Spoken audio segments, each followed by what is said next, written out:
Good evening बच्चों। आज हम अध्याय 2 पढ़ेंगे, पदार्थ, प्रकृति एवं व्यवहार। इसके क्वेश्चन आंसर मैं आपको पहले दे चुकी हूँ, है ना। आज हम लोगों को ये क्या करना है, पाठ पढ़ना है, ठीक है। तो सबसे पहले देखो, पदार्थ क्या होता है, प्रकृति क्या होती है और उसका व्यवहार क्या होता है, ठीक है। पदार्थ का मतलब क्या होता है, जो भी आसपास हमारी चीज़ें हैं, है ना, जो कुछ है वो लोहे से बनी है, कुछ मिट्टी से बनी है, कुछ रेशम से बनी है, मतलब कि जो चीज़ें कुछ ना कुछ बनी हुई है उसको हम क्या कहते हैं, पदार्थ कहते हैं। प्रकृति मतलब वो किस तरह वो उसकी प्रकृति क्या है, मतलब वो दिखाई कैसे देता है ना। वो ठोस है, द्रव है, गैस है, और वो एक्चुअल में व्यवहार कैसे करता है। इन सब के बारे में क्या करना है, हमको इस चैप्टर में पढ़ना है, ठीक है। देखो, प्रकाश, लोहे की कील, ढोलक की आवाज़, कुर्सी, टेबल, मुस्कान, भाप आदि उदाहरणों में क्या आपको कुछ समानताएं या अंतर दिखाई देता है। आइए इसे समझने के लिए क्रियाकलाप करें। इस क्रियाकलाप को आप छोड़ो। पदार्थ जो है, पदार्थ स्थान घेरता है। अब यहाँ पर देखो, ये जो है ये पानी है ना।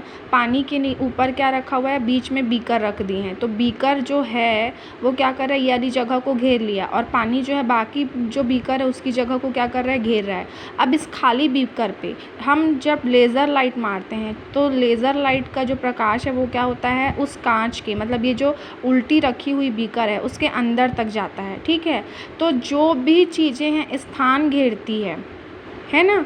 तो पदार्थ क्या करता है, स्थान घेरता है। ये फैक्ट है कि जो भी चीज़ें जगह घेरती है उसको हम क्या कहते हैं, पदार्थ कहते हैं। इसी के जैसे ये देखो, अब जो भी बोला जाएगा, टेबल, कुर्सी, प्रकाश, पानी, ठीक है, ये सब क्या है, स्थान घेरती है। तो ये सब क्या है, पदार्थ है। लेकिन हमारी मुस्कान पर जगह घेर रही है क्या, नहीं है। तो वो क्या है, ये हमारी भावनाएं हैं, ठीक है।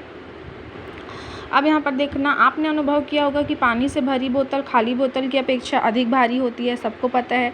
किसी वस्तु का भार उसमें द्रव्यमान के कारण होता है। द्रव्यमान मतलब उसके भार के कारण होता है, ठीक है। और लोहे की कील, कुर्सी, टेबल, भाप जिनका उल्लेखनीय ऊपर किया गया है स्थान घेरते हैं तथा उनमें द्रव्यमान होता है, जबकि प्रकाश, ढोलक की आवाज़, मुस्कान आदि में द्रव्यमान नहीं होता है और ना ही वे स्थान घेरते हैं। अब ये यहाँ पर तो मैंने बताई कि स्थान घेरते हैं, लेकिन अगर इसमें कुछ भरा रहता तो वो स्थान घेरता क्या, नहीं घेरता, ठीक है। उसके आर पार हो जाता, मतलब हम उसको टच करके तो वो नहीं कर सकते थे, है ना। अब यहाँ पर देखो, ये सब दिया हुआ है। यहाँ पर वही बात हो रही है, जो वस्तुएं स्थान घेरती है तथा जिनमें द्रव्यमान होता है उन्हें क्या कहते हैं, पदार्थ कहते हैं, ठीक है। शॉर्टकट में इसकी परिभाषा, ठीक। चलो आगे देखते हैं।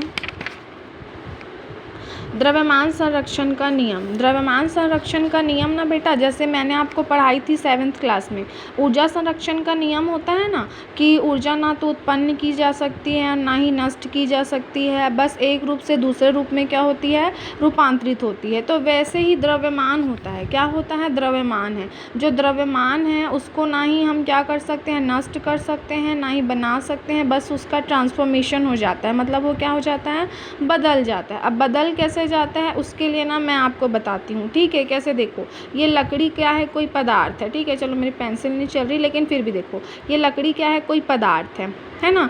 अब मैं इसको जला देती हूँ, जलाने पे ये क्या हो जाता है, राख में बदल जाता है। तो राख में बदलने से इसका शेप, साइज, सब कुछ बदल जाएगा। बदलेगा कि नहीं बदलेगा।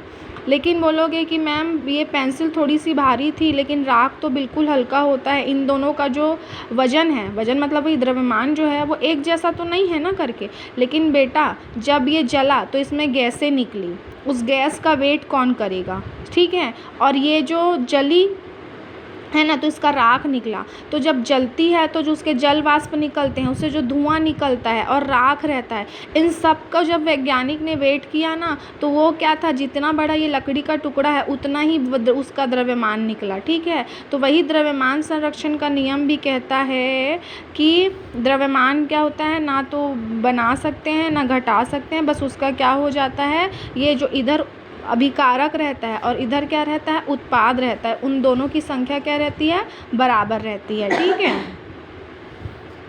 अब यहाँ पर देखो, ये एक्सपेरिमेंट है, इसका कोई मतलब नहीं होता है कि इंजेक्ट किए क्या नहीं किए। हाँ, यहाँ पर देखो, घनत्व का ना मैंने ऐसे ही छोटा सा डेफिनेशन लिखी हूँ बुक में, उसको देखो।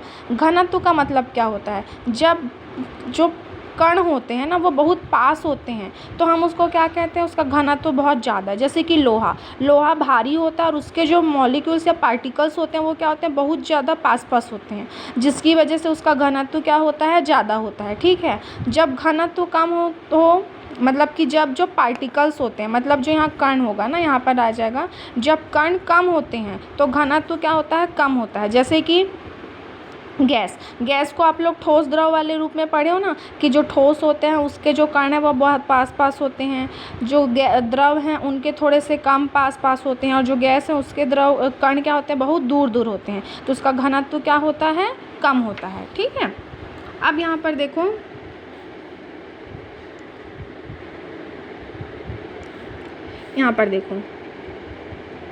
इस समझ को एक नियम के रूप में व्यक्त किया गया है। रासायनिक अभिक्रिया में द्रव्यमान को ना तो उत्पन्न किया जा सकता है और ना ही नष्ट किया जाता है। वही जो मैंने भी डेफिनेशन आपको बताई, इसे पदार्थ की अविनाशिता का नियम या द्रव्यमान संरक्षण का नियम कहते हैं। इस बात को याद रखना, इसको अंडरलाइन कर लेना। ठीक है, इसे पदार्थ की अविनाशिता का नियम या द्रव्यमान संरक्षण का नियम कहता है। और इसे किसने मतलब कि बताया है, तो लवाइजिए ने। किसने बताया था, लवाइजिए। इसमें लवाइजिए लिखा और इंग्लिश में पढ़ोगे तो लेवॉइजियर पढ़ते हैं इसको। ठीक है, यहाँ पर देखो, पदार्थ की प्रकृति को समझने का प्रयास सदियों से चला आ रहा है, लेकिन आधुनिक उपकरणों के अभाव में कई भ्रांतियाँ बनी रही। भ्रांतियाँ मतलब भ्रम बना रहा है। एक समय मान्यता यह था कि एक पदार्थ को दूसरे पदार्थ में रूपांतरित किया जा सकता है। उदाहरण के लिए कांच के बर्तन में अधिक मात्रा में पानी का आसवन किया गया, तब आसवन के पश्चात बर्तन में रेत जैसे कण पाए गए।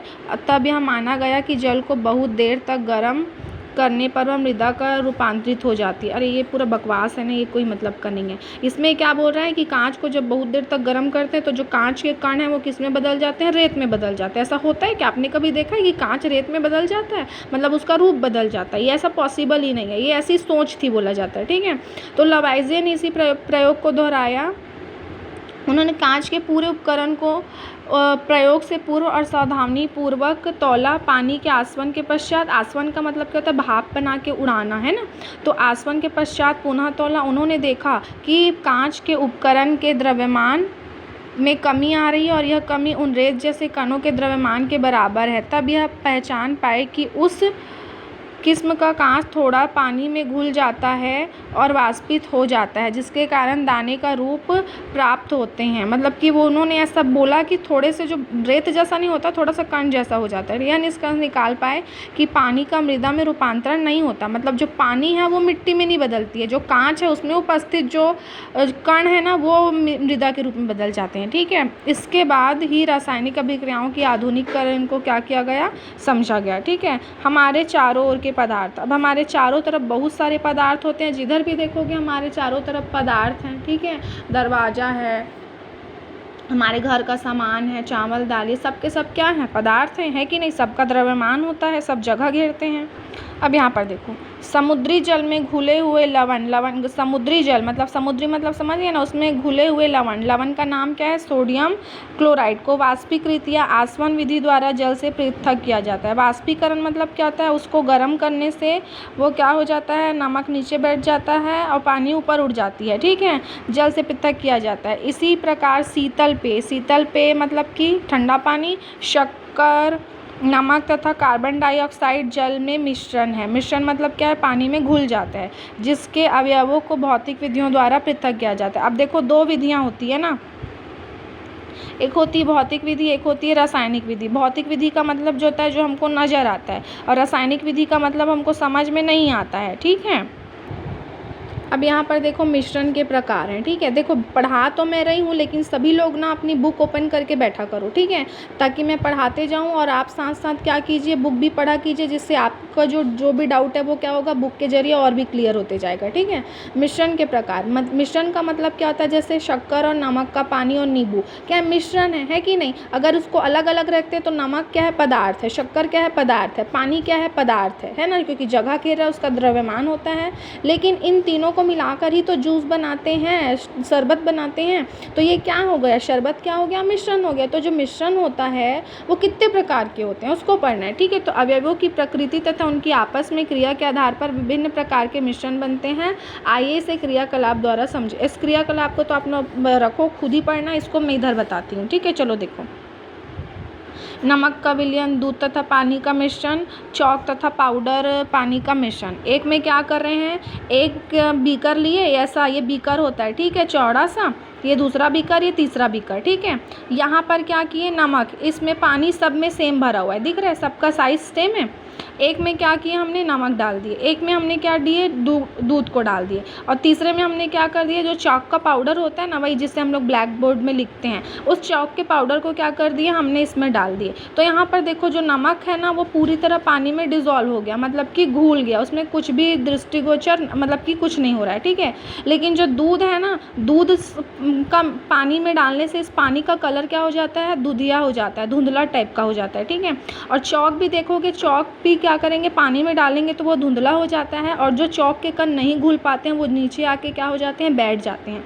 अब यहाँ पर इसका टेस्ट कर रहे हैं, ये लेज़र लाइट है, कौन सी लाइट है, लेज़र लाइट। लेज़र लाइट जब इसमें मारे तो यहाँ पर देखो, जिसमें पूरा पूरा घुल गया ना, उसमें क्या हुआ, कोई भी लाइन नहीं पड़ी, मतलब कि इसमें लेज़र लाइट आर पार दिख रही है क्या, नहीं दिख रही है। लेकिन सेकंड वाले में जिसमें दूध और पानी था, उसमें लेज़र लाइट की थोड़ी थोड़ी किरणें क्या हो रही है, नज़र आ रही है। और थर्ड वाले में क्या हो रही है, पूरी पूरी नज़र आ रही है, ठीक है। मतलब ये जो लाइट क्या हो रही है, इस पानी पे पड़ रही है, इसमें जो छोटे छोटे कण उपस्थित हैं, इसी कण को क्या कहते हैं पता है, कोलाइडी। क्या कहते हैं, कोलाइडी कहते हैं, ठीक है। तो इसके बारे में हम आपको आगे बताएंगे, ठीक है। और ये जो रास्ता दिखाई देता है ना, इसको टिंडल प्रभाव बोलते हैं। कौन सा प्रभाव बोलते हैं पता है आपको, टिंडल प्रभाव। कि जब किसी पानी में किसी चीज़ को घोला जाता है और उसके ऊपर ये ऐसे लेज़र लाइट मारा जाता है, तो जब लेज़र लाइट की जो किरणें हैं पानी में दिखाई देती है ना, तो उसको क्या बोला जाता है, टिंडल प्रभाव। क्या बोलते हैं इसको, टिंडल प्रभाव या टिंडल इफेक्ट बोलते हैं, ठीक है। ये समझ में आया। आज ना यहीं तक करती हूँ मैं आपको, अब यहीं तक समझाती हूँ। कल से ना अच्छा टॉपिक है, विलयन क्या है, बहुत इंपॉर्टेंट है, इसको कल से करेंगे, ठीक है। चलो बाय। जिन लोगों ने कॉपी नहीं बनाई है, कॉपी बनाओ, कॉपी में क्वेश्चन आंसर लिखो, क्योंकि मैंने बहुत पहले से क्वेश्चन आंसर करवा चुकी हूँ, और उसको चेक भी करवाओ, ठीक है। चलो बाय।